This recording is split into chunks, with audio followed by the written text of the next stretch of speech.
अस्सलामुअलैकुम दोस्तों, हमारे यहाँ कुछ अंडे सफेद रंग के होते हैं और कुछ अंडे येलो रंग के यानी कि पीले रंग के होते हैं। और हम लोगों का मानना है कि जो येलो अंडे होते हैं, जिनको हम देसी अंडे भी कहते हैं, वो ज्यादा फायदेमंद और ज्यादा मुफीद होते हैं सफेद अंडों के मुकाबले में, जिनको ब्रॉयलर अंडे भी कहा जाता है। लेकिन हकीकत में ऐसा कुछ नहीं होता। ये जो अंडों का कलर डिफरेंस है, यानी कि जो इनका रंग का फर्क है, वो असल में इनकी ब्रीड यानी कि इनकी नस्ल की वजह से होता है। और न्यूट्रिशनली यानी कि फायदों के बारे में अगर बात करें तो इन दोनों में कोई फर्क नहीं होता।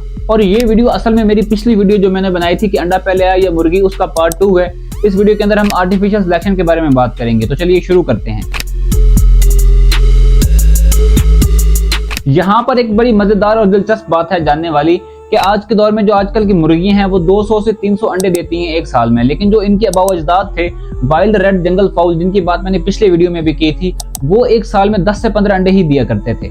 यहाँ पर सोचने वाली बात यह है कि एवोल्यूशन और कुदरत की तरफ से ऐसी कौन सी फोर्स लगाई गई, ऐसी कौन सी मजम्मत की गई और ऐसा क्या हो गया कि ये मुर्गियां अचानक से इतने ज्यादा अंडे देने लग गई। यहाँ पर जो सारा किरदार है वो आर्टिफिशियल सिलेक्शन की वजह से हो रहा है। और अगर आर्टिफिशियल सिलेक्शन को अगर मैं सादे अल्फाज में कोई नाम दूंगा तो वो हम इंसानों की मदाखलत है। हम इंसानों ने सिलेक्टिव ब्रीडिंग यानी कि अपनी मर्जी से मुर्गियों की नस्लों को पैदा किया है। मिसाल के तौर पर हजारों साल पहले इंसानों ने जब देखा होगा कि ये वाली मुर्गी ज्यादा अंडे दे रही है, तो उन्होंने जानबूझकर उस मुर्गी को किसी ऐसे मुर्गे के साथ ब्रीड किया होगा कि उसमें से एक ऐसा बच्चा निकला होगा जो पहले से भी ज्यादा अंडे देता हो। फिर अगली नस्ल में भी यही किया और उससे अगली नस्ल में भी यही किया और ये चीज बार बार रिपीट होती रही। आर्टिफिशियल सिलेक्शन होता रहा इंसान की तरफ से और आज नौबत ये आन पहुंची है कि आज की जो मुर्गियां हैं वो 200 से 300 अंडे देती हैं एक साल में। और शायद बहुत सारे लोगों को इंसानों की यह हरकत अच्छी ना लगे, लेकिन सच तो ये है कि अब इंसान गाय और भैंसों में भी सिलेक्टिव ब्रीडिंग कर रहा है। उनमें भी आर्टिफिशियल सिलेक्शन का किरदार अदा किया जा रहा है। जो गाय ज्यादा दूध देती है, किसान उसकी ब्रीडिंग आर्टिफिशियली करवाते हैं, या फिर कोई दूसरी अच्छाइयां जो किसान अपने जानवरों में देखना चाहते हैं वो चुन चुन कर उनकी ब्रीडिंग करवाते हैं, ताकि आने वाले वक्त में, आने वाली नस्लों में वही चीजें दोबारा देखने को मिले। अब यहाँ पर कुछ वीगन लोग ये कहेंगे कि देखा, हमने बोला था ना कि दूध नहीं पीना चाहिए।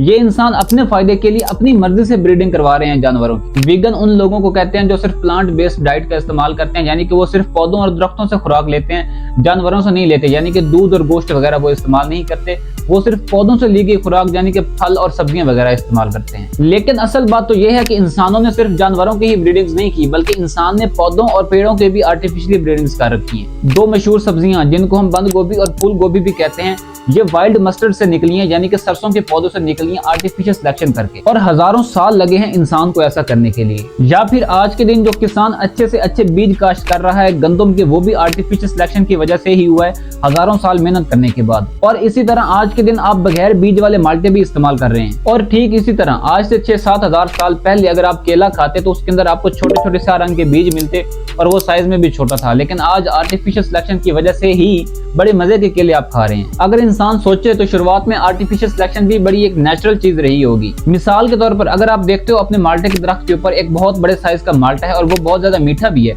और अब आप अपने बाग में एक और माल्टे का पौधा लगाना चाहते हो, तो जाहिर सी बात है आप उसी माल्टे को चुनोगे जो बहुत ज्यादा मीठा और बड़े साइज का था। और दूसरी तरफ कुछ लोग कहते हैं कि ये सारा मामला, ये सारा प्रोसेस अननेचुरल है, इसको ऐसा नहीं होना चाहिए था। 1500 BC में मिडिल ईस्ट एशिया के लोगों ने खेती करना स्टार्ट की थी।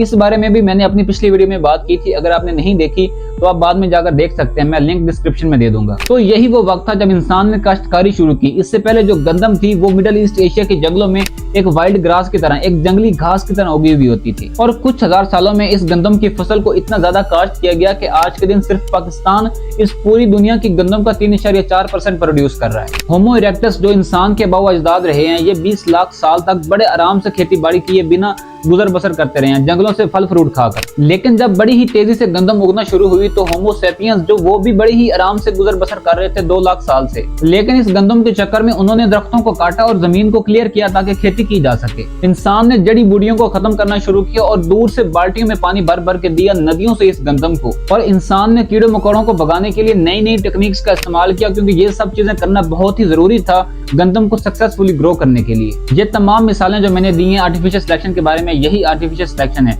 और अगर आर्टिफिशियल सिलेक्शन के बारे में अभी भी आपके माइंड में कोई सवाल है तो आप नीचे कमेंट करके पूछ सकते हैं, या फिर एवोल्यूशन के बारे में जो मेरी पहली वीडियो है आप उसको यहाँ पर क्लिक करके देख सकते हैं। और अगर आपको वीडियो अच्छा लगे नीचे सब्सक्राइब के बटन को दबाएं आइंदा भी ऐसे ही और वीडियोस देखने के लिए।